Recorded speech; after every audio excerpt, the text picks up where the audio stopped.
ରାବଣର ଦୁଃଖ।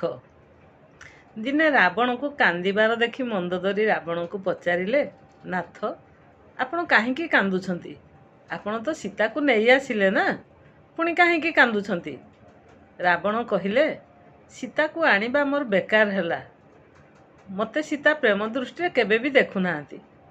ମନ୍ଦୋଦରୀ କହିଲେ, ନାଥ, କଥାଟି ମୋର ଦୋଷପୂର୍ଣ୍ଣ ହୋଇପାରେ, କିନ୍ତୁ ଆପଣଙ୍କୁ ଗୋଟିଏ ଉପାୟ କହିବି।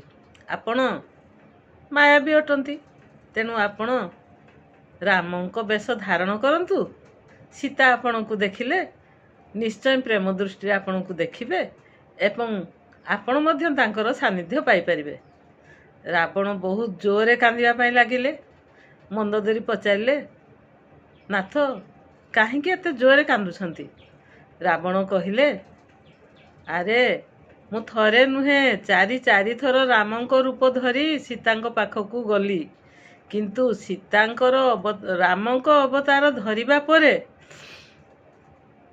ମୋତେ ତମ ବ୍ୟତୀତ ଅନ୍ୟ ସମସ୍ତେ କେବଳ ମା ଓ ଭଉଣୀ ପରି ଦେଖାଯାଉଛନ୍ତି। ଆଉ ମୁଁ ସୀତାଙ୍କୁ ପ୍ରେମ କରିବି କ'ଣ? ମନ୍ଦୋଦରୀ ଚୁପ୍ ରହିଲେ। ରାବଣ ତଳକୁ ମୁହଁ ପୋତିଦେଲେ।